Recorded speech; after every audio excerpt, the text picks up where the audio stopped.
Page number 804 32 নম্বর set আমরা solve করবো আজকে।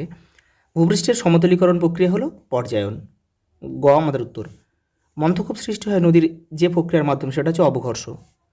মরুসমপ্রায় ভূমির কঠিন শিলাগঠিত অনুচ্চ পাহাড়গুলিকে বলে ইনসেল বার্জ। বায়ুর গতিবেগ মাপার একক হলো নট, আর বায়ুর চাপ মাপার একক হচ্ছে মিলিবার। সমুদ্র স্রোত সৃষ্টি নির্ভর করে বায়ুপ্রবাহ, নিয়ত বায়ুপ্রবাহ। কোন স্থানের জোয়ার ভাটার প্রকৃত ব্যবধান প্রায় 6 ঘন্টার বেশি। বৈদ্যুতিন উৎস থেকে নির্গত বর্জ্যকে বলে ই বর্জ্য। গ উত্তর। রাজ্য পুনর্গঠন কমিশনের ভিত্তি হলো ভাষা। অন্ধ্রপ্রদেশ কিন্তু গঠিত হয়েছিল প্রথম রাজ্য আর কি ভাষার ভিত্তিতে 1953 সালে। গঙ্গার ডান তীরের একটি উপনদী হলো সোন, আর বাদবাকি 3টা হচ্ছে বাম তীরের উপনদী। ভারতের সর্বাধিক জলসেচ করা হয় যে পদ্ধতিতে, সেটা হলো কূপ ও নলকূপ। যদি কূপ আর নলকূপ আলাদা হতো, অপশান থাকতো, তাহলে নলকূপটা কিন্তু উত্তর হতো। পরেটা দেখো, উন্নয়নের জীবনরেখা যে পরিবহন মাধ্যমকে বলা হয় সেটা হচ্ছে জলপথ। পরেটা দেখো, গ্লোবাল শিল্প যাকে বলা হয় সেটা হচ্ছে তথ্য প্রযুক্তি। পরেটা দেখো, 10 লক্ষের অধিক জনসংখ্যা বিশিষ্ট জনপদকে বলে মহানগর। 14টা দেখো, আরব স্কেল অনুযায়ী দেখো 1:2.5 লক্ষ হলে সংখ্যা সূচক হবে দেখো 73 যে। দেখো শুদ্ধ অশুদ্ধ রয়েছে, দেখে নাও একটু। তোমার নির্দেশ অনুযায়ী কিন্তু উত্তর দিতে হবে। শুদ্ধ হলে সু লিখবে, অশুদ্ধ হলে অ লিখবে। পলল শঙ্কু নদীর মধ্যগতিতে গঠিত হয়, এটা কিন্তু শুদ্ধ বাক্য। তাহলে আমরা শুধু লিখব সু লিখব। মিস্ট্রাল হলো একবার উষ্ণ বায়ু, এটা অশুদ্ধ, এটা শীতল বায়ু হবে।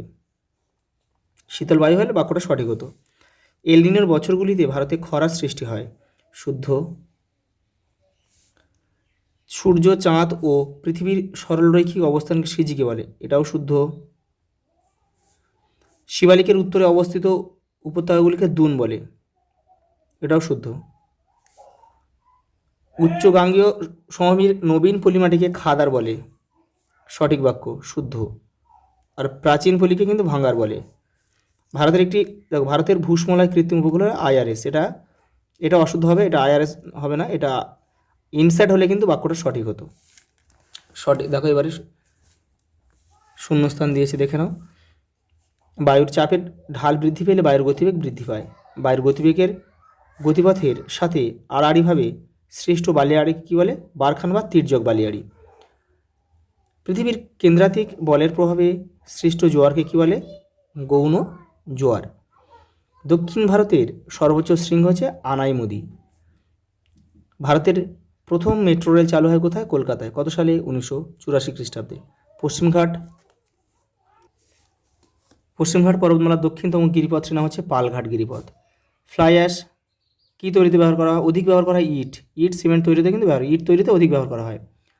দেখো, সর্বদা বরফাচ্ছাদিত অঞ্চলে নিম্নতম প্রান্তরেখা কী বলে? হিমরেখা বলে।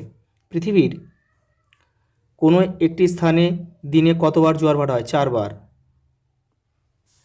হিমালয় পর্বতে অবস্থিত ভারতের সর্বোচ্চ শৃঙ্গের নাম হচ্ছে কাঞ্চনজঙ্ঘা। দেখো, হিমালয় পর্বতের অবস্থিত সর্বোচ্চ শৃঙ্গ হচ্ছে কিন্তু মাউন্ট এভারেস্ট, কিন্তু সেটা কিন্তু ভারতে অবস্থিত নয়, সেটা হচ্ছে নেপালে অবস্থিত। আর ভারতের উচ্চতম শৃঙ্গ সেটা হচ্ছে তোমার গর্ডিন অস্টিন বা কেটু, সেটা কিন্তু হিমালয় পর্বতের নয়, সেটা হচ্ছে কারাকোরাম পর্বতের। সেজন্য এটা কিন্তু কাঞ্চনজঙ্ঘায় হবে। ভারতের অরণ্য গবেষণাগারটি কোথায় অবস্থিত? দেরাদুনে অবস্থিত। ভারত কী ধরনের বর্জ্য? বিষাক্ত বর্জ্য। তথ্য প্রযুক্তি শিল্পের কাঁচামাল কি?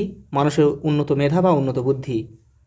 ভারতের সর্বাধিক সাক্ষরতার হার কোন রাজ্যে বেশি রয়েছে? কেরল। ভূবৈচিত্র্যসূচক মানচিত্রে কোন রেখার সাহায্যে ভূমির উচ্চতা দেখানো হয়? সমোন্নতি রেখার সাহায্যে। দেখে নাও, ছক রয়েছে। মেরুপ্রভা আয়নোস্ফিয়ারে দেখা যায় 2.4.1, কেউ তীর চিহ্ন দিয়ে মেলাবে না কিন্তু। ল্যাপস রেট ট্রপোস্ফিয়ারে দেখা যায় 2.4.2। তাল হচ্ছে হ্রদ 2.4.3, আর কয়াল কিন্তু উপহ্রদ যেটা কেরলের মালাবার উপকূলে দেখা যায়। সবচেয়ে বৃহত্তম কয়াল কিন্তু ভীমনাথ কয়াল। দেখো ম্যাপ পয়েন্টিং কিন্তু আমরা যে 30টা আগে করে দিয়েছি, সেই 30টা করলে তোমাদের হয়ে যাবে। সেই জন্য এই সেটগুলোতে কিন্তু আমি আর তোমাদের ম্যাপ পয়েন্টিংটা দেখাচ্ছি না, একই জিনিস বারবার রয়েছে, সেই জন্য কিন্তু আর দেখাচ্ছি না, রিপিট রয়েছে।